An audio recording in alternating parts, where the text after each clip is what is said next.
Vamos a ver rápidamente la deficiencia de la alfa-1 antitripsina. La alfa-1 antitripsina es un tipo de antiproteasa.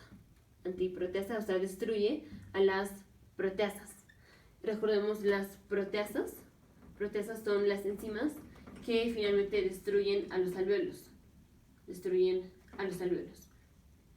Y las antiproteasas, como es la alfa-1 antitripsina, esta destruye a las proteasas. Entonces, si tenemos antiproteasas, estas destruyen a las proteasas. Y si se destruyen las proteasas, ya no tenemos riesgo de destruir a los alvéolos. Pero este paciente tiene deficiencia de la alfa-1 antitripsina, o sea, tiene menos antiproteasas. Y si tiene menos antiproteasas, ya no puede destruir a las proteasas, o sea, tiene más proteasas. Y si tiene más proteasas, tiene riesgo de que se le destruyan los alvéolos, o sea, tiene riesgo de enfisema. Aquí tenemos la célula. La célula que produce la alfa-1 antitripsina son los hepatocitos. Entonces vamos a decir, este es un hepatocito. Aquí está el núcleo del hepatocito. El hepatocito, cuando produce la proteína alfa-1 antitripsina, primero la proteína es sintetizada aquí en el retículo endoplásmico rugoso. Este es el retículo endoplásmico rugoso. La proteína es sintetizada en el retículo endoplásmico rugoso. Finalmente va a pasar al aparato de Golgi. Este es el aparato de Golgi. Finalmente pasa al aparato de Golgi. Se le van a pegar muchos azúcares a la proteína. Entonces, esta es la proteína que fue sintetizada en el retículo endoplásmico rugoso. Y se le van a pegar muchos grupos de azúcar. Cuando pasa aquí al Golgi, ahora aquí está en el Golgi la proteína, y se le van a pegar muchos grupos de azúcar.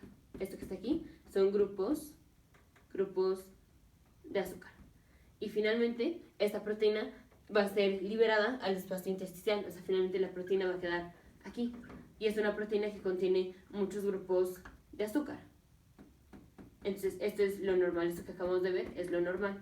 Ahora, los pacientes que tienen deficiencia de la alfa-1 antitripsina es porque uno o dos de sus cromosomas están mutados. Entonces, aquí están, voy a poner 2 células. Bueno, 3. Aquí están 3 células.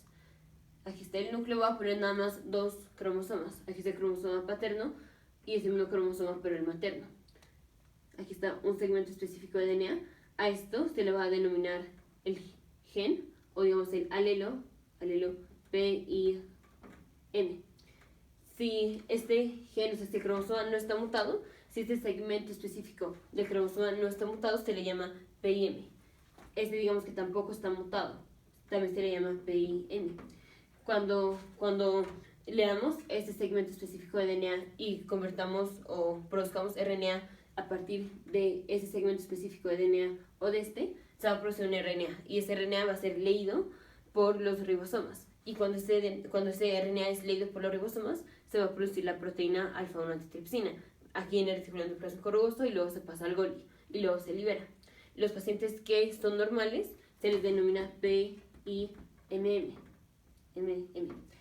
Si un paciente tiene una mutación nada más en uno de sus cromosomas, entonces voy a ponerlo aquí está el núcleo, tiene una mutación en uno de sus cromosomas, digamos aquí está la mutación, entonces ahora a este segmento se le denomina PIZ y este sigue estando normal, o sea, este se le sigue llamando PIM.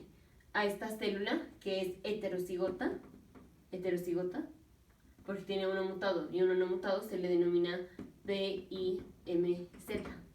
Si el paciente tiene sus 2 cromosomas mutados, digamos aquí están sus 2 cromosomas mutados, o sea, esta secuencia cambió y ahora es distinta, se le denomina PIZ y este también se le denomina PIZ. Entonces, este paciente es homocigoto PIZZ.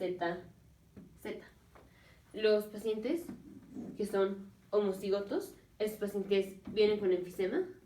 Ya vimos por qué, porque si no tenemos la alfa-1 antitripsina, el paciente tiene enfisema. Y la proteína que se va a producir a partir de que tengamos esta mutación, si tenemos esta mutación, obviamente la proteína que se va a producir no va a ser la misma, sino que va a ser una proteína distinta, o sea, la alfa-1 antitripsina va a ser distinta. Y esta, digamos, esto que es distinta hace que se doble mal, o sea, la proteína se va a doblar distinta, de una manera distinta. Y esto va a hacer que la proteína se acumule en el reticulado endoplasmático rugoso. O sea, que este reticulado endoplasmático rugoso, la proteína que viene a partir de este DNA va a estar mal doblada, va a estar así, mal doblada. Vean, esta es distinta a esta. Aquí igual, la proteína va a estar mal doblada. Y esto hace que la proteína se quede acumulada en el reticulado endoplasmático rugoso. Entonces la proteína está acumulada en el reticulado endoplasmático rugoso de los hepatocitos. Y esto daña a los hepatocitos. O sea, finalmente esto puede terminar en cirrosis. Los pacientes que vienen con las dos mutaciones, o sea que sus dos cromosomas están mutados, estos pacientes son los que vienen con cirrosis generalmente. Los pacientes que son heterocigotos, estos pacientes generalmente son asintomáticos, o sea, aunque no tienen la alfa-1 antitripsina, son asintomáticos. Pero si fuman, por mínimo que fumen, ya rápidamente desarrollan enfisema. Y en parte el diagnóstico se va a hacer pues por la clínica. O sea, un paciente que tenga enfisema y que tenga daño al hígado, pues es deficiencia de la alfa-1 antitripsina, así el default. Pero sí, también podemos hacer un diagnóstico con la tinción de periodic acid shift. Hay una tinción que se llama PAS, que es periodic acid shift. Esta tinción tiñe cosas que tienen polímeros de glucosa, tiñe cosas que contengan glucosa. La alfa-1 antitripsina tiene polímeros de azúcar, tiene polímeros de glucosa.